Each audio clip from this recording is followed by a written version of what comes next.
अलैकुम व रहमतुल्लाहि व बरकातुहू। दुरूद पाक पढ़े। अल्लाहुम्मा सल्लि अला मुहम्मद व अला आलि मुहम्मद कमा सल्लैता अला इब्राहीम व अला आलि इब्राहीम इन्नका हमीदुम मजीद। अल्लाहुम्मा बारिक अला मुहम्मद व अला आलि मुहम्मद कमा बारकता अला इब्राहीम व अला आलि इब्राहीम इन्नका हमीदुम मजीद। अल्लाहुम्मा सल्लि अला सय्यिदिना मुहम्मद व अला आलि सय्यिदिना मुहम्मद व अस्हाबि सय्यिदिना मुहम्मद व बारिक व सल्लिम अलैहिम। अल्लाहुम्मा सल्लि अला सय्यिदिना मुहम्मद व अला आलि सय्यिदिना मुहम्मद व अस्हाबि सय्यिदिना मुहम्मद व बारिक व सल्लिम अलैहिम। अल्हम्दुलिल्लाहि रब्बिल आलमीन वस्सलातु वस्सलामु अला सय्यिदिल अंबिया'i वल मुरसलीन व अला आलिहि व अस्हाबिहि अजमईन। अम्मा बाद। अरसलहू बिलहक़्क़ि बशीरन व नज़ीरा व दाइयन इलल्लाहि बिइज़्निहि व सिराजन मुनीरा।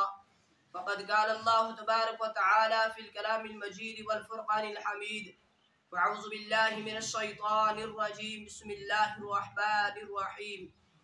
या अय्युहल्लज़ीना आमनू कुतिबा अलैकुमुस्सियाम कमा कुतिबा अलल्लज़ीना मिन क़ब्लिकुम लअल्लकुम तत्तक़ून अय्यामन मअदूदात फमन कान मिनकुम मरीज़न औ अला सफ़रिन फ़इद्दतुम मिन अय्यामिन उख़र व अलल्लज़ीना युतीक़ूनहु फ़िद्यतुन तआमु मिस्कीन व मन ततव्वअ ख़ैरन फ़हुव ख़ैरुन लह व अन तसूमू ख़ैरुन लकुम इन कुन्तुम तअलमून।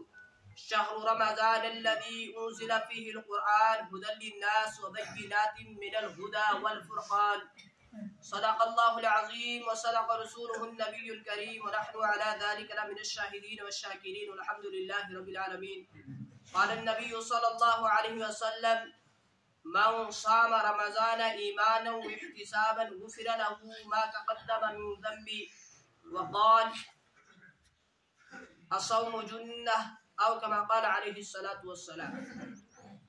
मोहतरम इज़्ज़त बुजुर्गों और दोस्तों और मुअज़्ज़ज़ सामिईन किराम, अल्लाह रब्बुल इज़्ज़त का बेहद फजल करम एहसान शुक्र कि जिस रब्बे ज़ुल जलाल ने इस पुरफ़ितन दौर के अंदर, इस गे गुज़रे दौर के अंदर हम सब को ये तौफ़ीक़ अता फरमाई कि हम सब उसके इस पाक घर के अंदर हाजिर हुए।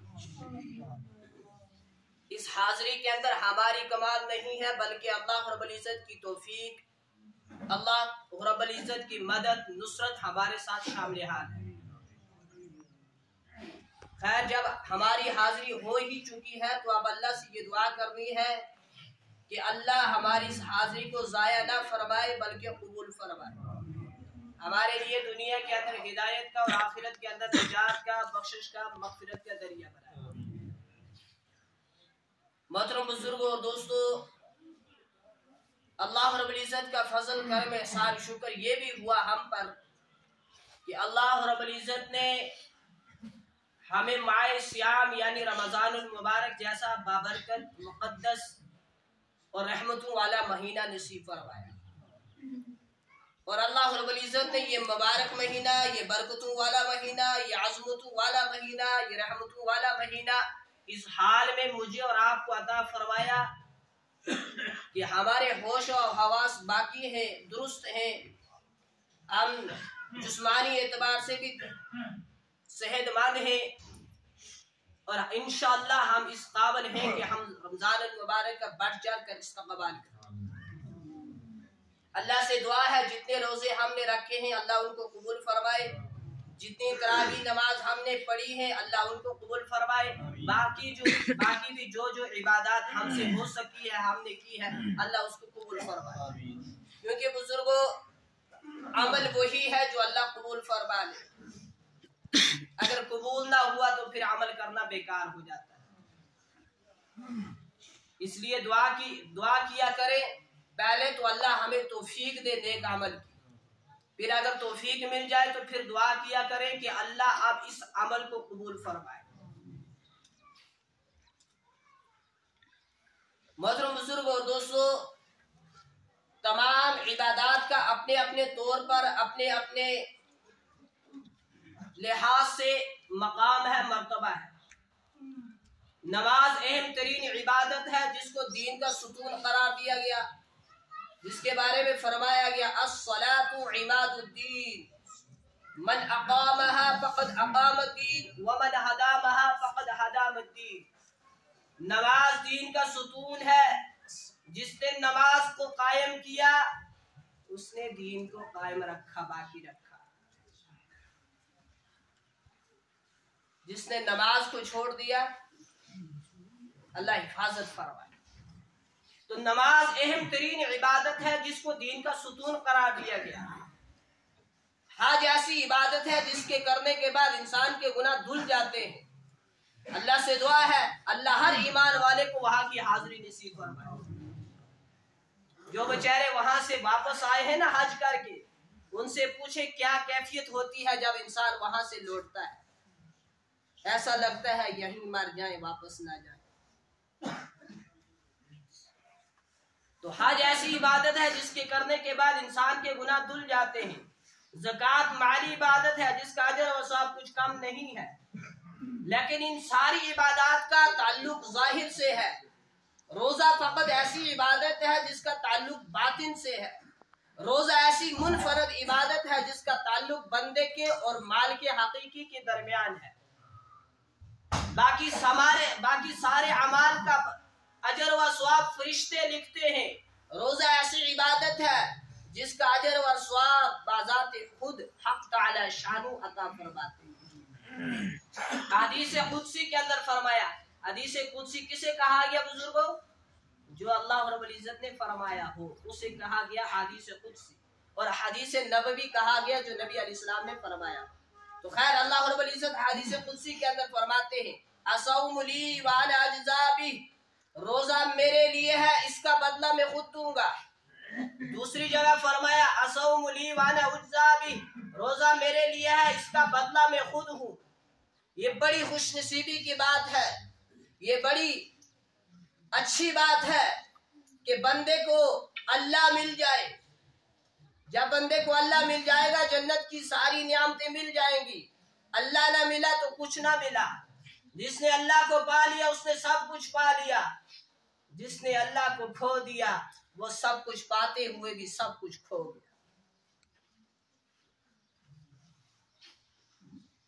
तो कितना बड़ा अजर व सवाब है रोजे का कि रोजे रखने वाला अजर व सवाब के साथ साथ उससे भी मुलाकात कर लेता है, उसको भी पा लेता है जो उसका हकीकी रब है।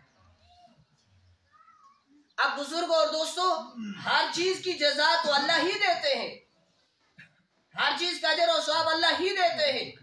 लेकिन रोजे की आजमत, रोजे की बड़ाई जाहिर करने के लिए फरमाया रोजा मेरे लिए है, लिहाजा इसका बदला मैं खुद हूं। रोजा मेरे लिए है, इसका बदला मैं खुद हूं।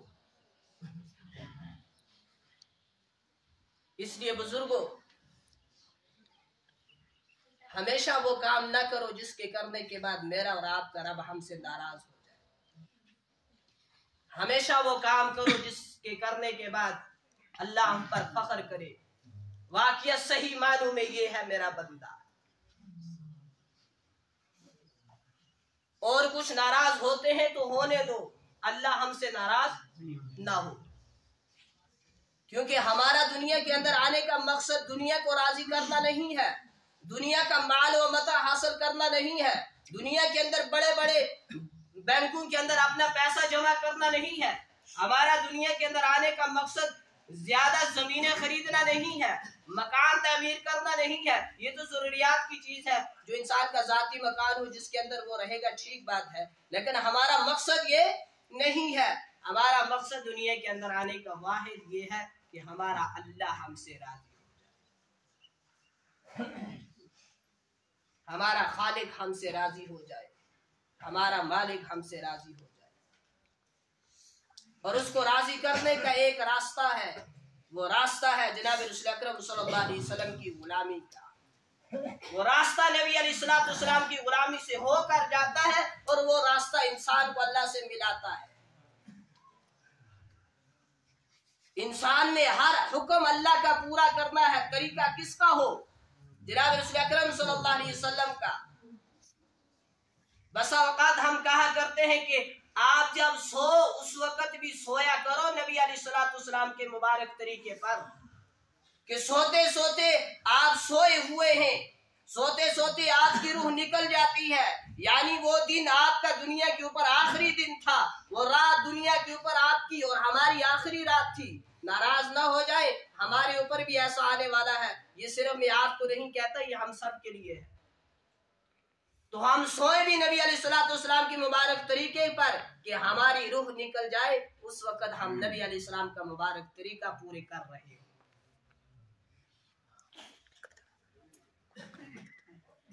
बुजुर्गों, रोजा ही एक ऐसी चीज है जो अमीरों को, जो पेट भर कर खाने वालों को ये बताती है कि तुमने चंद घंटे नहीं खाया तो तुम्हारे ऊपर क्या गुजरी। जो पता नहीं कितने दिन से नहीं खाते उनके ऊपर क्या गुजरती होगी। क्योंकि जब तक इंसान के ऊपर खुद फकर व फाका ना आए, जब तक इंसान को खुद भूख ना लगे, उसे भूखे की तकलीफ महसूस नहीं हुआ करती। जब उसके ऊपर भूख आती है, जब उसे भूख लगती है, तब जाकर उसे भूखे लोगों का जो है तकलीफ के अंदर तड़पना मचलना महसूस होता है। जब इंसान को खुद प्यास लगती है, चंद घंटे वो पानी नहीं पीता, अल्लाह के हुक्म से रुका हुआ है, तब जाकर उसे प्यासे लोगों की तकलीफ महसूस होती है। हाँ, कि मैंने चंद घंटे नहीं, 16 या 17 या 15 घंटे खाया नहीं, पिया नहीं, तो मेरे ऊपर ये गुजरी कि मैं भूख से निडाल हो गया, मेरे जिस्म के अंदर ताकत नहीं रही। तो जो बेचारे कितने दिन से फाके रहते होंगे, उनके ऊपर क्या गुजरती होगी। इस चीज का फर्क कराने वाली एक इबादत है, वो इबादत है रोजा।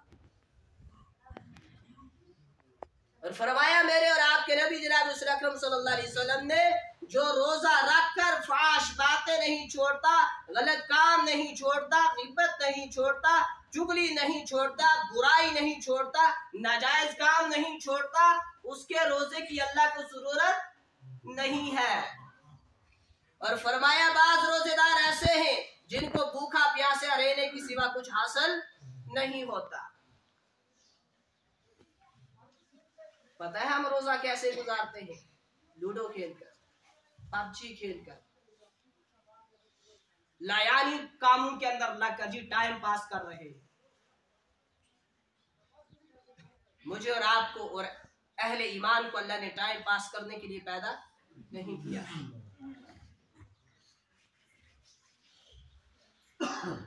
टाइम पास कर रहे हैं जी, रोजा गुजार रहे हैं। अगर आप किसी का फोन चेक करें ना, फोन आप उसको देखेंगे व्हाट्सएप को, तो कुछ मिनट पहले गुजरे हुए होंगे, लास्ट सीन होगा कुछ मिनट पहले किसने व्हाट्सएप यूज किया था, बंद किया है। अगर आप किसी का फेसबुक चेक करेंगे तो कुछ घंटे या कुछ मिनट पहले आप उसका लास्ट सीन देखकर पता करेंगे किसने फेसबुक अभी अभी बंद किया है। आप किसी का इंस्टा, टेलीग्राम, बाकी चीजें चेक करेंगे, आपको पता चलेगा जस्ट नाउ अभी अभी इसने इनको बंद किया है। लेकिन आप कभी किसी के बारे में इस चीज की तहकीक करेंगे कि इसने आखिरी मर्तबा कुरान मजीद कब खोला था? पता चलेगा पिछले रमजान में खोला था। आज रमजान से लेकर रमजान तक 1 साल हो गया, इस बदनसीब ने जिंदगी में कुरान खोल कर 1 साल के अंदर नहीं देखा। ये सोशल मीडिया चेक करेंगे, चंद मिनट पहले इसने उसको आराम दिया था। कुरान देखेंगे तो पता चलेगा 2022 के रमजान में पढ़ा था, आज 2023 का रमजान चल रहा। 1 साल गुजर गया इस बदनसीब पर, इसने कुरान देखा तक नहीं, पढ़ना तो दूर की बात है। खैर बुजुर्गों, तमाम आसमानी किताबें इसके अंदर रमजान मुबारक के अंदर उतारी गई हैं, उनमें कुरान मजीद भी रमजान मुबारक ही के अंदर उतारा गया है। लिहाजा रमजान के साथ इसका बड़ा ताल्लुक है कुरान मजीद का, इसलिए रमजान मुबारक के अंदर जितना आपको वक्त मिलता है आप कुरान मजीद पढ़ा करें। और आम बंदे को मैं तो सोचता हूँ एक आयत की भी तौफीक मिल जाए, एक आयत भी अगर कंटिन्यू पढ़ता है उसके लिए काफी है। हाफिज कुरान के लिए तो जरूरी है ना वो हर दिन 3 पारे पढ़े, लेकिन जिसको हाफिज नहीं हो, अगर कंटिन्यू रोजाना एक ही आयत पढ़ता है तो वो भी बड़ी सादतमंदी की बात, वो भी ना पढ़ने वाले से बेहतर है। और फरमाया रोजा और कुरान मजीद क़यामत के दिन बंदे की सिफारिश करेंगे। रोजा कहेगा या अल्लाह इसने रखा था मुझे, ये भूखा हुआ इसने खाना नहीं खाया, ये प्यासा हुआ इसने पानी नहीं पिया, लिहाजा मैं इसकी सिफारिश करता हूँ तो इस पर रहम फरमा। और कुरान कहेगा या अल्लाह ये वो बंदा है जो मुझे रातों के अंदर पढ़ा करता था, जो मुझे नमाजों के अंदर पढ़ा करता था, ये उस वक्त मुझे उठ कर पढ़ता था जब लोग सोए हुए होते थे, लिहाजा अल्लाह इन दोनों की सिफारिश को कबूल करे। इसलिए इन इबादत के साथ जुड़ने की कोशिश करें। थोड़ा ही पढ़े, एक रुकू ही पढ़े, आधा ही सफ पढ़े, एक ही साफ पढ़े, एक ही आयत पढ़े, लेकिन हर रोज पढ़ने का मामूल बनाए।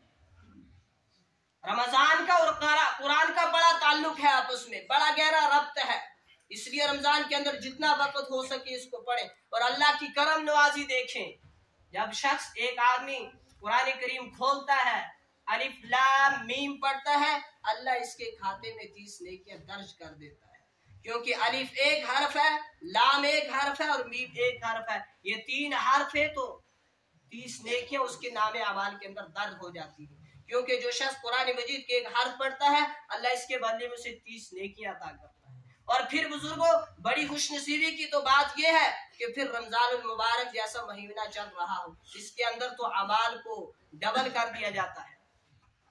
हज़रत अबू हुरैरा रज़ी अल्लाह तआला अन्हु से रवायत है, नबी अलैहिस्सलाम का मुबारक फरमान है, रमजानुल मुबारक के अंदर इब्न आदम के हर अमल को, रमजान के अंदर इब्न आदम के हर अमल को 10 गुना से 100 गुना तक बढ़ा दिया जाता है, या 7 गुना से 100 गुना तक बढ़ा दिया जाता है।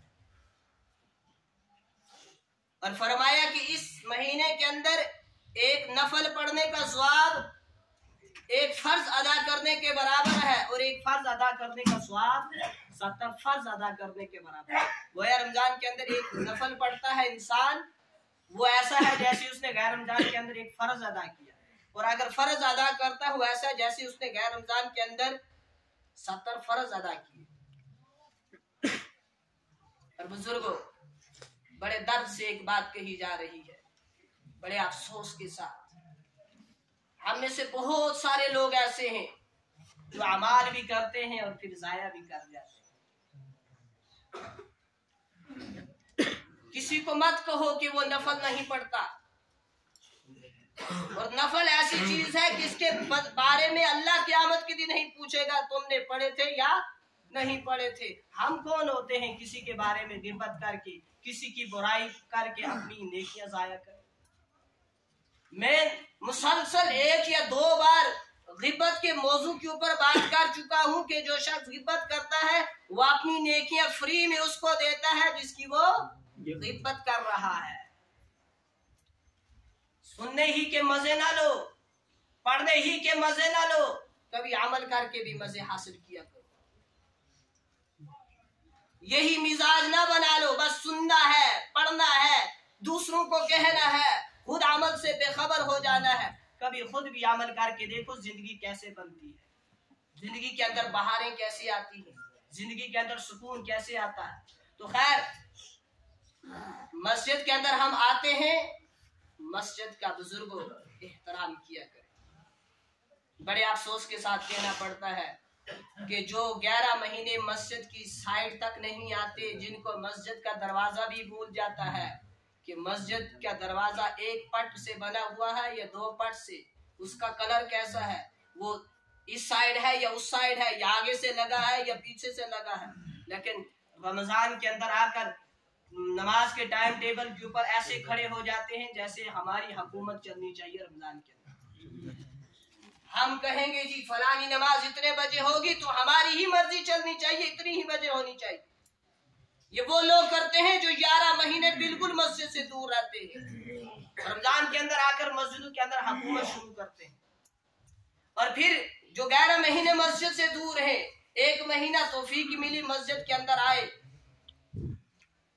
तरावी के लिए घर से आए, नींद जाया की, नींद की कुर्बानी दी, वक्त की कुर्बानी दी, जान की कुर्बानी देकर मस्जिद के अंदर आए, नसीब क्या हुआ, हासिल क्या हुआ, सिर्फ जागने के सिवा कुछ हासिल ना हुआ। वो कौन है?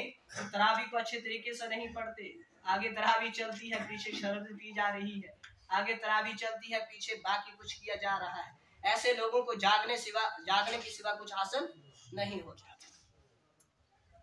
तो हम जब भी मस्जिद के अंदर आए, मस्जिद के अदब का लिहाज रखा करें। मस्जिद के अंदर दायां पांव अंदर रखे, मस्जिद के अंदर बायां पांव रखकर वो मकाम नाउजुबिल्लाह मिन ज़ालिक अल्लाह के घर को ना दें जो बाथरूम को दिया जाता है। और बाहर जाते हुए दायां पांव बाहर रखकर वो उसका मकाम इसको उसका ना दे। और जब भी मस्जिद के अंदर आए तो मस्जिद के आदाब का लिहाज रखे। मस्जिद के अंदर आकर दुनियावी बातें ना करें, ऐसे काम ना करें जिससे मेरा और आपका रब हमसे नाराज हो जाता है। देखो हमारा मिजाज ये है, बसा औकात हमारे कोई करीबी रिश्तेदार हमारे घर के अंदर आते हैं तो हम ये सोचते हैं कि ये पूरी जिंदगी हमारे घर के अंदर है, जाए वापस ना। और बसा औकात कुछ ऐसे आ जाते हैं, आदमी सोचता है कब वापस जाए तो बेहतर हो।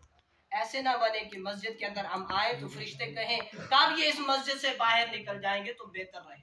ऐसे ना बने, बल्कि ऐसे आए कि आप चले जाएं तो मस्जिद आपकी जुदाई में रोए कि यह बंदा मेरे अंदर आता था, सजदे करता था, कुरान की तिलावत करता था, मेरी हर चीज का क्या करता था, ख्याल रखता था, मेरे अदब का लिहाज रखता था। ऐसे बनकर मस्जिद के अंदर आया। और जमीन के ऊपर भी, धरती के ऊपर भी काफी लोग ऐसे हैं जिनके बारे में जमीन सोचती होगी अल्लाह कब इनको मौत देगा, मेरे ऊपर से बोझ हल्का होगा। और बाज ऐसे हैं कि जब वो जमीन के ऊपर पांव रखते हैं तो जमीन तहतुस्सरा तक ठंडी हो जाती है जैसे बर्फ ठंडी है। तो ये हमें इख्तियार है हम कौन सी किस्म के लोग बनना चाहते हैं। ऐसे ना बने कि जमीन बद्दुआएं देकर कहती थी अल्लाह इसको दे मौत जल्दी तो मेरे ऊपर से बोझ हल्का हो जाए, बल्कि ऐसे बने कि जमीन आपके लिए दुआएं करती हो कि अल्लाह इसको तू हमेशा सलामत रख, ये मेरे ऊपर सजदे करता रहे। खैर रमजान मुबारक का मुकद्दस महीना, बाबरकत महीना चल रहा है, अपने वक्त को जाया ना होने दें। देखें 2022 के रमजान में बाज हमारे मुसलमान भाई या मुसलमान बहनें, औरतें हमारे साथ हुआ करती थी, आज वो कब्रिस्तान के अंदर है, हमारे साथ मौजूद नहीं है। हो सकता है आइंदा साल हम में से कोई मौजूद ना हो, इसलिए जो वक्त मिला है इसको गनीमत समझे, वक्त को जाया न करे। हमारी जिंदगी का एक एक मिनट, एक एक सेकंड, एक एक घंटा, एक एक हफ्ता कीमती है और इसको कीमती ही बनाकर रखें। ये जिंदगी टाइम पास के लिए नहीं मिली है, ये जिंदगी अल्लाह की इबादत के लिए मिली है। तो खैर रमजान का मुबारक महीना चल रहा है, नमाजों के एहतमाम करें, तरावियों का एहतमाम करें और मस्जिद को लाजिम पकड़ें। और मस्जिद को सिर्फ रमजान ही में लाजिम ना पकड़े, बाकी 11 महीनों के अंदर भी 5 वक्त की नमाजें फर्ज हैं। खैर हजरत काब बिन उजरा रजी अल्लाह तआला अन्हु से एक रिवायत मरवी है कि अल्लाह के नबी सल्लल्लाहु अलैहि वसल्लम ने एक मर्तबा फरमाया मिंबर के करीब हो जाओ। हम सब लोग जब मिंबर के करीब हो गए तो हुजूर अलैहिस्सलाम ने मिंबर के पहले हिस्से पर कदम मुबारक रखा तो फरमाया आमीन, दूसरे पर रखा तो फिर आमीन, तीसरे पर रखा तो फिर आमीन। जब आप खुतबा देकर फारग हुए तो हम में से किसी ने अर्ज किया या रसूलुल्लाह सल्लल्लाहु अलैहि वसल्लम, आज हमने आपसे वो बात सुनी है जो पहले कभी नहीं सुनी। तो आप अलैहिस्सलाम ने फरमाया मैंने जब मिंबर के पहले हिस्से पर कदम रखा, जिब्रील मेरे पास आए और कहा हलाक हो वो शख्स, तबाह व बर्बाद हो वो शख्स जो रमजानुल मुबारक का महीना पाए और फिर भी अपनी मगफिरत ना करा सके। तो मैंने कहा आमीन। मैंने दूसरे हिस्से पर कदम रखा तो जिब्रील ने कहा हलाक हो वो शख्स जिसके सामने आपका जिक्र मुबारक आए और वो आप पर दुरूद ना भेजे। तो मैंने कहा आमीन। मैंने तीसरे दर्जे पर कदम रखा तो जिब्रील ने कहा हलाक हो वो शख्स जिसके सामने उसके वालिदैन, माँ या बाप दोनों में से कोई भी बुढ़ापे की उम्र को पहुंच जाए, वो उनकी खिदमत करके अपने आप को जन्नत का मुस्तहिक ना बना सके। तो मैंने इस पर भी कहा आमीन। अब जिब्रील जैसी हस्ती जो फरिश्तों का सरदार है और अल्लाह के मुकर्रर फरिश्तों में से जो है वो दुआ दे रहा है, वो बद्दुआ कर रहा है और नबियों का सरदार, नबियों नबियों में सबसे आला मकाम वाले जनाब रसूल अकरम सल्लल्लाहु अलैहि वसल्लम आमीन कह रहे हैं। अब खुद सोचो इसके हक में ये बद्दुआ कबूल होगी या नहीं। इसके अंदर 0% भी अगर कुछ चीज है ना तो उसके वो भी शक इसके अंदर नहीं है कि इसके हक में बद्दुआ कबूल, ये तयशुदा बात है कि इसके हक में बद्दुआ जरूर कबूल होगी। इसलिए हमने रमजान का महीना पाया है, इसकी कदर कर ले, इसकी आयाम की कदर कर ले, इसका एक एक मिनट सेकंड जाया ना जाए। और जिनके वालिदैन दुनिया से जा चुके हैं उनके लिए मगफिरत की दुआ करते रहें, बख्शिश की दुआ करते रहें। जिनके जिंदा हैं वो उनकी खिदमत करते रहें और जन्नत के मुस्तहिक बनते रहें। और नबी अलैहिस्सलाम का नाम जब भी सुने तो नबी अलैहिस्सलाम पर दुरूद पढ़ने की कोशिश करें। रमजान मुबारक का बाबरकत महीना चल रहा है, इस महीने के अंदर लोगों को अफ्तार करवाने का मामूल बनाए। ऐसा स्वाब मिलता है जैसा रोजा रखने वाले को मिलता है, ऐसा उसको भी मिलता है जो रोजा अफ्तार कराता है, उसमें से जरा बराबर भी कम नहीं होता। तो फिर सहाबा ने अर्ज किया था कि हमारे पास इतनी ताकत नहीं, इस्तिताअत नहीं कि हम पेट भर कर खाना खिला सके। तो जवाब में फरमाया गया था लस्सी का एक घूंट पिला दो या पानी के एक घूंट पिला दो या खजूर से अफ्तार करा दो, तब भी अल्लाह आपको उतना ही स्वाब देगा जितना रोजा रखने वाले को मिलता है। इस चीज का भी मामूल बनाए। हम इसलिए नहीं कह रहे कि हम मस्जिद के अंदर अफ्तार कर रहे हैं अब हमारे लिए बिरयानी बना कर ले आओ, ऐसी नीयत नहीं है। लेकिन हम आपको हदीस सुना रहे हैं, कोई जो अफ्तार कराता है उसको ऐसा ही स्वाब मिलता है जैसा रोजा रखने वाले को मिलता है। बसा औकात हम बात को पूरी सुनते नहीं, फिर तोड़ मोड़ कर लोगों के सामने, दूसरों के सामने पेश करते हैं कि कहने वाले ने ऐसा कहा था, हत्ता कि उसके कहने का, उसकी बात का रुख कोई और होता है, वो कुछ और का कहता है, लेकिन हमने गौर से सुना नहीं, पूरी बात को सुना नहीं, तो फिर हमने तोड़ मोड़ कर दूसरे के सामने कुछ और ही अंदाज में पेश की, जिसके नतायज बाद में बहुत गलत निकलते। तो खैर बुजुर्गों, रमजान का महीना है, बढ़ चढ़ कर हिस्सा करें, बढ़ चढ़ कर नेकियों के अंदर अपना हिस्सा डालें। रमजान अल मुबारक का महीना है और ये वो महीना है कि जिस महीने के अंदर हर मदारस से आपके सामने मदरसे वाले चंदा करने के लिए आते हैं। और ये ना समझे वो चंदा करने वाले सफीर होते हैं, बस औकात उनमें मदरसे के मुफ्ती भी चंदे के सिलसिले में आते हैं। आपके पास, मैंने पिछली बार भी कहा था कि अगर आपके पास 30 ही रुपए हैं, आपके पास 3 मदरसे वाले आ गए तो आप 10-10 करके तीनों को दे दें।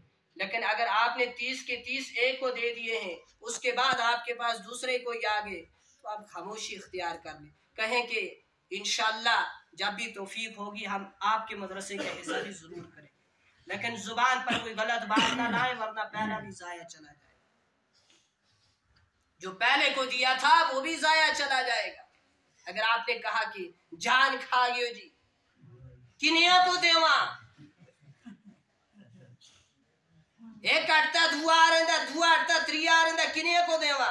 बुजुर्गो, अगर स्कूल हर गांव की जरूरत है तो फिर मदरसे भी हर गांव की जरूरत है। अगर स्कूल हर गांव में हो सकता है, फिर मदरसा होने के अंदर क्या ऐब है। हमने अंग्रेज को इतना पढ़ा, अंग्रेजी इतनी पढ़ी कि अंग्रेज को पढ़ लिया, हमें पता चल गया नील आर्मस्ट्रांग कौन था, उसने क्या किया था, वो एल्वर राइट वगैरह कौन थे, उन्होंने क्या आजाद किया था, बल्ब किसने आजाद किया था, बिजली किसने आजाद की थी। तो हम ये ना पढ़े कि हम अपने अल्लाह को और अपने रसूल को पहचान सके। अगर ये सिखाया जा रहा है तो इसके ऊपर ऐब ही क्या है। क्यों एतराजात किए जाते हैं, जगह जगह इन्होंने मदारस खोल दिए। बात तो कहते हैं बुजुर्गों, हाय क्या कहें, कैसे कैसे हालात से गुजरते हैं ये मदारस चलाने वाले। इसका तसव्वुर आपको उस दिन हो जाएगा जब आप एक दिन मुदर्रिस बन के मदरसे के अंदर बैठ जाओगे, आपको लोगों के 1000 ताने हिस्से के अंदर आएंगे, उस वक्त आपको एहसास हो जाएगा वाकया ये मदरसे वालों की कितनी बड़ी कुर्बानी है, क्या क्या ताने बर्दाश्त करते हैं, कैसे कैसे मुसाइब से गुजरते हैं ये लोग। और सिला क्या मिलता है, 7 या 8,000 महीने का, जो किसी बड़े की चपरासी को ऐसी तनख्वाह नहीं होती, वो मदरसे के मदारस को दी जाती है। और फिर ताने तो अलग से, बाज कहते हैं जी इन्हें सुनाती रोटियां डाई थी, बाज कहते हैं जी इन्होंने मदरसा खोला अपने पेट के बारे में सोच लिया, बाज कहते हैं जी इन्होंने अपना घर ही वहीं बना लिया। बुजुर्गों, अगर ये मौलवी मदरसों के अंदर पढ़ाना छोड़ दे, अगर आपको एतराज है छोड़ दो, अगर ये छोड़ दे, ये इंशाल्लाह कोई और कारोबार कर सकते हैं, दुकानें चला सकते हैं, मगर आप अपनी औलादों का मुस्तकबिल सोचो, आपकी औलादों के बारे में क्या होगा। वल्लाह जब हमारे पास बच्चे आए थे ना मकतब के अंदर, उस वक्त उनको अव्वल कलमा भी नहीं आता था। आज तो अल्हम्दुलिल्लाह मकातब के अंदर बाज ने तो हिफज कर लिया। हमारे यहाँ भी जो सबसे आगे बच्चा है वो 13वां या 14वां पारा हफ्ज कर रहा है, जो सबसे आगे है। तो ये मेहनत मदारस ही की है। हम इस काबिल बने हैं कि आपके सामने बैठकर आधा घंटा बयान करते हैं, तो ये पीछे हमारे उस्तादों की क्या है, मेहनत है, मदारस की मेहनत है, आप बुजुर्गों की दुआएं हैं, हमारे वालिदैन की दुआएं हैं, तब जाकर हम इस काबिल बने हैं। वरना हमें आपने पीछे सब में बिठाया होता, मिंबरे रसूल पर ना चढ़ाते। तो इनके पीछे जो किरदार है वो मदारस का है। तो अगर जगह जगह स्कूल जरूरत है उम्मत की, मदारस भी बिल्कुल वैसे ही जरूरत है। और मुझे लगता है दीनी तालीम तो जरूरी है, दुनियावी तालीम ईमान वाले का मुझे लगता है मकसद है, क्योंकि जिसके पास इल्म नहीं उसका तो कुछ वजूद ही नहीं।